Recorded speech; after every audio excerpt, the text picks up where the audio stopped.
Hello, welcome to Unique Academy YouTube channel. Recently, our Unique Academy conducted economic test.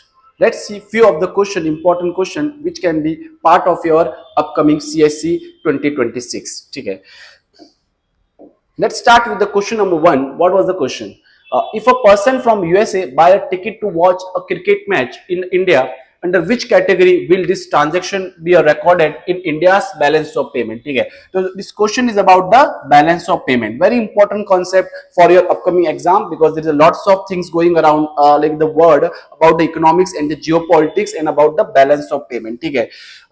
Let's understand what is balance of payment. So first concept, balance of payment is nothing but it is a systematic record of transaction between the two countries. Okay, just understand the definition. Nothing but a systematic record of transaction between the two countries. Okay, generally in balance of payment there is a two account. There is a current account and capital account. Current account and capital account. Okay, current account which is a short term in nature. Capital account mostly are long term in nature. ठीक है, तो ये basic definition आपको पता होना चाहिए. ठीक है. Now what are the various component? If you see current account के अंदर there is a merchandise export, that is export or import of good. Okay, export and import of good. Invisibles and invisible के अंदर there is something known as services.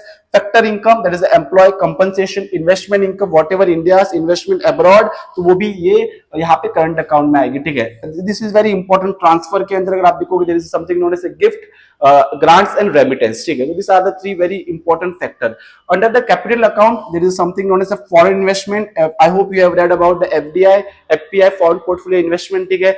Loan taken by our corporate, that is the ECB, external commercial borrowing, and the last but not the least, that is a banking capital, NRI deposit on the like India. ठीक है. जो भी NRI का deposit जो Indian banks में होगा वो capital account में आएगा. This is a very important. Even UPSC asks the question and UPSC have tendency to repeat the certain question. ठीक है. So these are the like basic component. Let's see the can you solve this question या फिर हम क्या question का क्या answer होगा. ठीक है. If a person from USA buy a ticket to watch the cricket match in India, under which category will the transaction be recorded in the India's balance of payment? ठीक है. So there is a four option: service export, service import, remittance and merchandise export. ठीक है. So obviously it is a like import and export something. So यहाँ पे remittance नहीं होगा और यहाँ पे export नहीं होगा. ठीक है.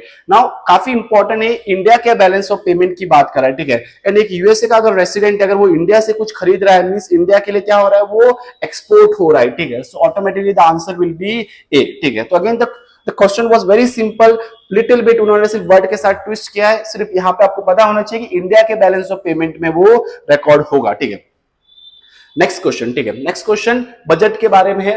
एज पर the union budget 2026-27 arrange the following taxes in ascending order. Okay, again very important, this word is very important, ascending order. Okay, based on their relative contribution to union government gross tax revenue in the budget estimate 2026-27. ठीक है. जो अपना union budget है उसमें सबसे ज्यादा contribution किसका है, सबसे कम किसका है. ठीक है. अभी यहाँ पे उन्होंने क्या पूछा, ascending order means lowest to highest. Lowest to highest. ठीक है. तो remember this is very important. ठीक है. बहुत से लोग कंफ्यूज होते हैं. Descending means highest to lowest. ठीक है. तो just see here like first is corporation tax, taxation income, union excise duty. ठीक है. तो if you see by the यहाँ पे लॉजिक, ठीक है, union excise duty I hope you no it is very less as compare to the other source of revenue for government. It is close to 4 to 5%. ठीक है. Corporation tax is for this year is 18% and tax on income is close to 21%. ठीक है. तो answer will B 312 is the option number D. ठीक है. But again just see this picture where the rupee come from. ठीक है. So the largest component of our like rupee is a borrowing and liability. That is not the income of the government that we have to repay against. ठीक है. तो remember this is the largest component. So this will be the one. Okay. Second will be यहाँ पे अगर आप देखोगे there is something known as a income tax, that is a close to 21%. that will be the second component. ठीक है. Third will be the corporation tax with the 18% and fourth will be GST and other taxes, that is the 4%. ठीक है. Again I am requesting just pause the video and like see this particular chart that can be part of your upcoming exam. ठीक है. So this is very important to understand. Very simple question but you should know about the basic data about the like about the like budget and various economic concept. Okay, chalo next question. In the context of Indian economy, which of the following best describe the term twin deficit problem, the simultaneous occurrence of. ठीक है. मतलब दोनों साथ में हो रहा है and they have asked about the twin deficit problem, twin deficit, ठीक है, मतलब कुछ डबल डेफिसिट का यहाँ पे बात हो रही है, ठीक है। So let's understand, high public डेब्ट एंड हाई इन्फ्लेशन, तो यहाँ पे डेफिसिट की बात ही नहीं है, okay. Physical deficit and revenue deficit, let's like keep it aside. Unemployment and fall in the public investment, तो यहाँ पे भी डेफिसिट की बात नहीं है, ठीक है। Current account deficit and physical like deficit, तो यहाँ पे भी डेफिसिट की बात है। तो बी एंड डी में से क्या आंसर हो सकता है, ठीक है। अ सिंपल लॉजिक, अगर आप देखोगे ट्विन डेफिसिट प्रॉब्लम और दोनों साथ में होना, ठीक है। और now if you consider physical deficit and revenue deficit are part like यहाँ पे part of both like same thing, that is a taxation. So might be कि ये कुछ अलग अलग होगा, इकोनॉमिक के दो अलग जो अपने थीम्स है, ठीक है, वहां से एक क्वेश्चन बना रहेगा, ठीक है। तो there is a high chances कि it might be option number D, that is the current account deficit and physical deficit, ठीक है। And I hope you know if they are asking the question twin deficit problem, this is very big problem, ठीक है। तो problem अगर दोनों side से है कि आपका बजट में भी डेफिसिट ज्यादा है और आपका बैलेंस ऑफ पेमेंट में भी डेफिसिट ज्यादा है, मतलब there is something serious wrong about your economy, ठीक है, और बहुत बड़ा प्रॉब्लम है। So they have asked you about the current account deficit and the physical deficit, that is your answer, ठीक है। तो अगेन आप लॉजिक से भी सॉल्व कर सकते थे, but you should know about this particular concept, ठीक है। Various concept are like part of your UPSC, small small concept जिसके ऊपर यूपीएससी क्वेश्चन बनाती है, ठीक है। चलो next, next they are asking about in India the index of 8 core industry measure the combined and individual performance of production of 8 core industries. In this context consider the following industries, ठीक है, and they are asking which of the following industries are part of your 8 core industries, ठीक है। कौन सी industry का उन्होंने mention किया है, कोल, fertiliser, electricity, automobile, steel, ठीक है। Let's understand what is this core industry, ठीक है। तो पहले कोर इंडस्ट्री समझने से पहले, ठीक है, let's understand here, okay. Core industry is nothing but which is the industry like makes the foundation for your other industry, मतलब the industries are the foundation for your other industry, इसके base पे आपकी बाकी industry जो है वो depend करती है। This industries provide raw material, याद रखो, ये इंडस्ट्री क्या प्रोवाइड करती है, raw material to other industries, ठीक है। तो there are the total 8 industries which are part of our core industries, just see here, okay. यहाँ पे चार्ट में अगर आप देखोगे, petroleum and refinery product, electricity generation, steel production, coal production, crude oil production, natural gas production, cement production and fertilizer production, ठीक है। Let's take a simple example. If there is an increase in the fertilizer production, what does it indicate? It is a indicate that agriculture sector is also like producing more crop, या फिर वहां पे crop productivity ज्यादा है, ठीक है। If there is a increase in electricity generation means जो other industries है, ठीक है, वहां पे भी growth आपको देखने को मिल रही है, जो इलेक्ट्रिसिटी ज्यादा कंज्यूम हो रहा है, ठीक है। If there is a petroleum and refinery production, so it shows कि अब लॉजिस्टिक्स सेक्टर्स हो गया, ठीक है। बाकी जो एसोसिएटेड इंडस्ट्रीज है वो यहाँ पे ग्रोथ हो रही है, ठीक है। इनका अगर आप देखोगे, जस्ट सी, आप एक बार चार्ट देख लीजिए, ठीक है, और इसको आप देखिए 1 to लेके 8 तक आप इसको अरेंज करना है, ठीक है। ये काफी इंपॉर्टेंट है, ठीक है। इनका जो कंट्रीब्यूशन है वो टोटल 40% है अपने कोर इंडस्ट्रीज में या फिर अपने जीडीपी में, ठीक है। जीडीपी में 40% इनका कंट्रीब्यूशन है। ये जो इंडेक्स है ये कौन पब्लिश करता है, office of economic adviser under ministry of commerce and industry, तो ये याद रखिए, काफी इंपॉर्टेंट है, okay. Let's then go back to the question, ठीक है। शायद आपको आंसर मिल गया रहेगा। Coal is yes, fertilizer is yes, electricity is there, automobile is not there, steel is there, okay, so there is only 4, okay। काफी important part है ये अपने ओवरऑल जीडीपी का मेजर करने के लिए कि कौन सा सेक्टर कितना ग्रो कर रहा है, ठीक है। तो इसके बारे में आपको पता होना चाहिए, okay. Next, which of the following best explain significance of import cover foreign economy, import cover की बात हो रही है, ठीक है। Import mean something related to the balance of payment और something related to the foreign reserve, ठीक है, ऐसा कुछ बात होगा। Let's see, it shows the ratio of capital account inflow to the import payment, it's measure the adequacy of foreign exchange reserve to meet external trade obligation, it indicate the percentage of import that exempted from the custom duty, it reflect the extent of subsidies given to exporter to cover import cost, ठीक है। So option यहाँ पे design काफी close लग रहे हैं आपको, ठीक है। सो यहाँ पे अगर आप देखोगे, let's try to do some elimination. So it reflect the extent of subsidies given to exporter to the cover import cost. No, ठीक है, import cover ऐसे इससे कुछ associate नहीं होगा, subsidies की यहाँ पे बात नहीं हो रही, ठीक है। Let's go to statement number 1. It shows the ratio of capital account inflow to the import payment, ठीक है। No, it is very complicated, ठीक है, it doesn't like suit this particular terms, ठीक है। तो यहाँ पे आप देखोगे now let's understand it measure the adequacy of foreign exchange reserve to meet external trade obligation, it indicate the percentage of import that are exempted from the custom duty, ठीक है।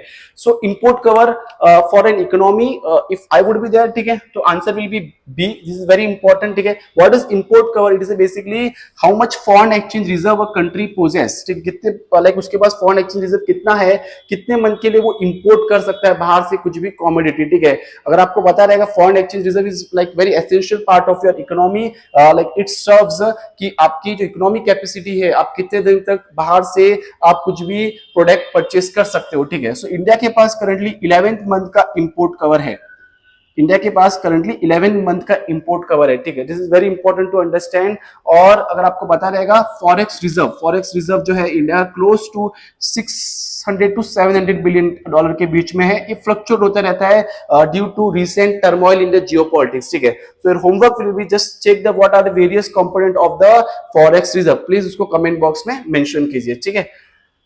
चलो नेक्स्ट क्वेश्चन देखते हैं।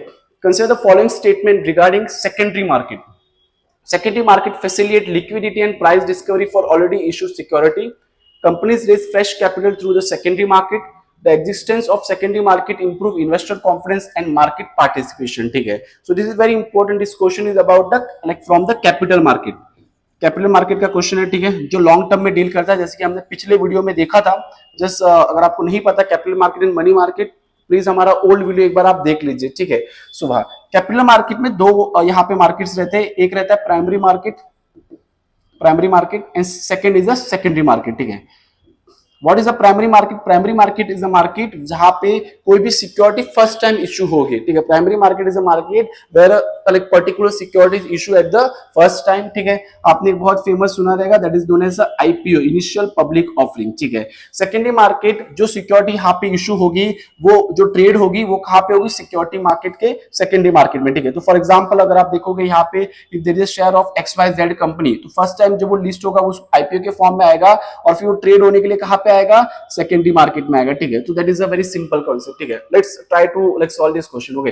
Secondary market facilitate liquidity and price discovery for already issue security, yes, ठीक है। तो एक बार आपने वो लाइक जो पर्टिकुलर सिक्योरिटी वो इशू हो गई, तो यहाँ पे रियल उसका प्राइस डिस्कवर होगा, ठीक है, based on the investor preference कि आपका डिमांड वगैरह कितना है उस शेयर का, ठीक है। यस, तो statement is right. Company raise fresh capital through the secondary market, ठीक है, वेरी सिंपल, ठीक है। यस, नो, ठीक है, हमने देखा है अभी ये यहाँ पे रॉन्ग है, ठीक है। आप अगर देखोगे कंपनी जो फ्रेश कैपिटल वो कहाँ से रेज करती है? प्राइमरी मार्केट में रेज करती है in the form of IPO, in the form of FPO, that is a follow on public offer, ठीक है। तो ये दो यहाँ पे मेथड है। So this statement is wrong.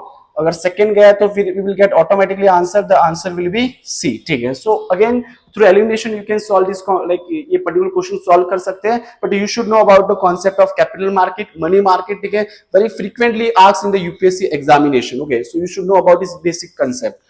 चलो नेक्स्ट क्वेश्चन देखते हैं। Next question is with reference to Indian economy consider the following statement, okay. If the rupee is rapidly depreciating, RBI is likely to sell dollar in the market, ठीक है। Now, as we have discussed earlier, rupee is like depreciation very fast in the recent month due to the geopolitical like volatility or due to the capital flight from the India, ठीक है।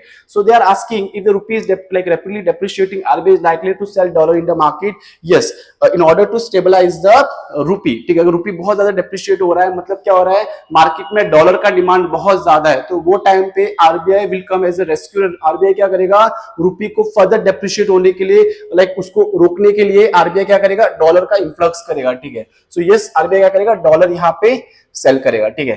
If interest rate in the USA और European Union rise, that likely to induce RBI to buy dollar. यहाँ पे statement बहुत important है, ठीक है। If अगर वहां पे यूरोप और यूएसए में इंटरेस्ट रेट बढ़ रहा है, मतलब वहां का जो फेड है, अगर यूएसए की बात करें, फेड ने अपना इंटरेस्ट रेट राइज किया है, so what will happen under this scenario? India से जो भी कैपिटल है, इंडिया में जो कैपिटल था फॉरेनर का जो इन्वेस्ट किया था, उसको वो यहां से निकाल के कहां पे लेके जाएंगे? कोई फॉरेन कंट्री में लेके जाएंगे, ठीक है, और या फिर यूएसए में लेके जाएंगे। वहां पे उनको ज्यादा इंटरेस्ट मिलेगा as compare to Indian security market और like whatever investment source they have used, ठीक है। अगर यहां से अगर कैपिटल अगर बाहर फ्लाइट होगा, एक वर्ड आप याद रखिए, known as a capital flight. Capital flight means capital is going from one country to another, suppose यहाँ से ये मतलब ये सिनेरियो में इंडिया से किसी और कंट्री में जा रहा है, मतलब क्या हो रहा है, यहाँ से कैपिटल जाएगा, मतलब डॉलर जो रहेगा उसकी डिमांड बढ़ जाएगी, डॉलर की डिमांड बढ़ेगी, तो अगर ये सिचुएशन में आरबीआई क्या करेगा, that is likely to induce RBI to buy नहीं करेगा, यहाँ पे आरबीआई क्या करेगा, लाइक डॉलर को क्या करेगा, सेल करेगा। This is very important. यहाँ से अगर कोई कैपिटल बाहर जा रहा है मींस डॉलर की डिमांड बढ़ी है, इन्वेस्टर विल डिमांड, जो फॉरेनर है वो अपने डॉलर की डिमांड करेंगे, सो आरबीआई के पास ये रहेगा कि डॉलर का सप्लाई बढ़ाए ताकि रुपी जो डेप्रिशिएट हो रहा है उसको वहां पे रोक सके। ठीक है, अगेन एक बार लाइक पड्यू कंसेप्ट को वापस देखिए बिकॉज यहां से क्वेश्चन बार बार आपको पूछे जाते हैं। ठीक है, चलो, which of the following statement giving about is not correct, this is very important. ठीक है, जब हम क्वेश्चन सॉल्व करते हैं तो सिर्फ अपने ऑप्शन पे फोकस नहीं होना चाहिए, उन्होंने क्या पूछा ये भी पता होना चाहिए। ठीक है, तो उन्होंने क्या पूछा है, नॉट करेक्ट। ठीक है, बहुत से लोग ये गलती करते हैं, ये नहीं पढ़ते, एंड अगेन उनको कॉन्सेप्ट पता होते हुए भी वो एग्जाम में ऐसे small small mistake, human error करके आते हैं। ठीक है, so that should be avoided. Okay, तो answer will be as we like as I talk you, मतलब हमने आपको बताया कि ये जो अपना है, ठीक है, statement number 2 is a wrong, incorrect. Okay, चलो next, consider the following statement regarding the cross subsidies. Now again the question was very simple if you know the concept of cross subsidies. ठीक है, cross subsidies क्या होती है, basically as we all know India is a developing country and there is a like inequality is on the rising side. ठीक है, यहाँ पे haves and have not बहुत ज्यादा है, so in that situation what government do, कुछ जो certain services रहती है गवर्नमेंट क्या करती है, जो इलाइट्स लोग है, ठीक है, जो रिच लोग है उनको ज्यादा चार्ज करती है और उनसे जो पैसा लेता है वो पैसा कंपनसेट के तौर पे जो अपने लोअर लाइक मिडिल क्लास या फिर जो पुअर बैकग्राउंड के लोग हैं उनको वो सब्सिडाइज किया जाए। क्रॉस सब्सिडी मतलब charging the higher price to the like upper class and like using the same money for the lower class. ठीक है, this is very essential part for the welfare economy. ठीक है, so what was the statement, cross subsidization means the pricing strategy where one group of consumer pay higher prices fund the lower prices for another group. Yes, this is very important. ठीक है, government presently provide cross subsidy in India in a sector like railway and electricity. Yes, ठीक है, railway and electricity very important. ठीक है, if you consider example of railway or freight या फिर जो भी अपना पैसेंजर यहाँ पे कॉस्ट है, पैसेंजर ट्रेवलिंग कॉस्ट है वो बहुत ही कम है। ठीक है, उसके ऊपर आपको रेलवे सब्सिडी देती है। ठीक है, और उसका जो मतलब जो भी अपना यहाँ पे पैसा जो रेलवे कमाता है, ठीक है, थ्रू द फ्रेट, जो फ्रेट रहता है या फिर जो भाड़ा वगैरह रहता है, ठीक है, या फिर जो भी हम लॉजिस्टिक सप्लाई करते हैं उसके ऊपर रेलवे ज्यादा चार्ज करती है as compare to this particular जो ट्रेवलिंग के लिए हम यहाँ पे यूज करते हैं। ठीक है, सेम विद द इलेक्ट्रिसिटी, अगर आप देखोगे जितना कम यूनिट आप यूज करोगे उतना कम चार्जेस जाएगा, आपका यूनिट बढ़ता जाएगा उतना आपका चार्जेस भी बढ़ता जाएगा। ठीक है, so that is the cross subsidies, so this is very important. Okay, the survey recommended eliminating this cross subsidy within 5 years. Okay, so this is very extreme statement, UPSC बहुत बार करती है within that like short period of time, as we all know India में inequality all time high पे है, तो within 5 years अगर आप cross subsidy को एलिमिनेट नहीं कर सकते, सर्वे ने बात की है कि हमको स्लोली क्रॉस सब्सिडीज को एलिमिनेट करना होगा, बट उन्होंने कोई टाइम लाइन स्पेसिफाइड नहीं की है। ठीक है, तो again this statement is wrong, answer will be A. चलो let's see the next question. Consider the following statement. Recently, the contribution of livestock sector has reached about half of the agriculture GDP.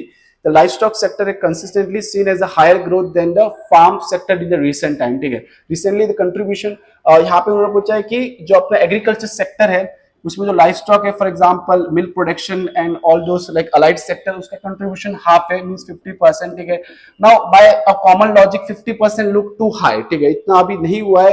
Most of our agriculture sector is still around the cropping, जो अपना crop यहाँ पे grow होता है, ठीक है, serials वगैरह उसके सराउंड है, तो हाफ बहुत ज्यादा. It is if you want to remember that is 30%. ठीक है, so they have just twisted a very small data.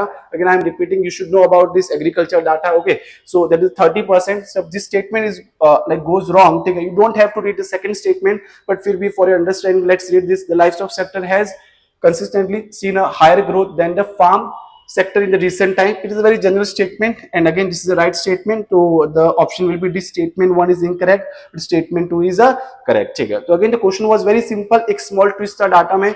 Just pause the video and see this particular sector wise like GDP contribution overall, like I am talking about. ठीक है, कि मतलब for example अगर आप देखोगे 55% for tertiary, that is service sector, 25% approx, that is the secondary manufacturing, electricity, gas, construction, water supply, and 20% approx is the agriculture sector contribution, ठीक है. And within this 20%, if I talk specifically 30%, like अगर आप देखोगे इसमें से अगर आप निकालोगे, ठीक है, 20% को, तो 30% अपना लाइफ स्टॉक का रहता है. तो इसमें से अगर आप उसको like as a percentage wise आप उसको यूज करोगे, ठीक है. चलो next. Economic survey talks about this economic statecraft. It involves strategic use of which of the following economic means, ठीक है. Very simple terms and you should like know about this particular term. Economic survey ने इसके ऊपर बात भी की है, ठीक है. As we all know currently जो geopolitics में हो रहा है, ठीक है, every country wants to leverage. आज से अगर आप 20 या 30 साल पहले देखते थे तो जहां पे जो वॉर होती थी वो बॉर्डर पे होती थी, but now the war is not just up to the border, they have reached toward the economic might, ठीक है. अगर आप देखोगे USA has using its economic might by putting tariff on the other countries, ठीक है. Same like China which is controlling almost all the critical minerals, rare earth minerals, they are like blackmailing the other countries. That is the economic statecraft, जहां पे आपका economic power आप use करते हो country को subdue करने में, country को अपनी बात मनवाने के लिए, ठीक है. So this have been like very important term, economic statecraft. It involves strategic use of which of the following economic means, ठीक है. So they have asked export control, sanction, investment screening and development aid. Okay, monetary policy is too मतलब less monetary policy आप नहीं कर सकते कुछ ज्यादा. Free market allocation without state intervention, no, ठीक है. Complete withdrawal from the global trade, that is not possible for any country. The option will be A, ठीक है. Option will be A. Again very simple question, ठीक है. Let's discuss next question, ठीक है. क्या है next question? Economic survey argue that manufacturing export are crucial. Why manufacturing export are crucial, ठीक है. Again very simple like question, ठीक है. Just read this. Provide durable foreign earning, yes forex earning अपना बढ़ेगा. Manufacturing service, okay. Reduce dependence on volatile capital inflow. This is very important because service sector is very volatile, ठीक है. कभी बहुत ज्यादा आपको सर्विसेज का यहाँ पे लाइक एक्सपोर्ट या फिर इंपोर्ट होगा, कभी बहुत ज्यादा कम होगा, ठीक है. But if you do the manufacturing like China did, ठीक है, आपका मैन्युफैक्चरिंग सेक्टर अच्छा होगा तो आप लॉन्ग टर्म में ये जियोपॉलिटिकल टर्मोइल में सर्वाइव कर सकते हो, ठीक है. तो दिस इज वेरी इंपॉर्टेंट, ठीक है. Eliminate trade deficit automatically. So this is very like important statement. Automatically, always, only, generally, ऐसे जो स्टेटमेंट रहते हैं ये यूपीएससी में भी रॉन्ग होते हैं, ठीक है. So just answer will be the 1 and 2. Okay, thank you. ये था अपना इकोनॉमिक टेस्ट का डिस्कशन, ठीक है. If you would like to discuss more such question on economics तो please mention that question in the comment box.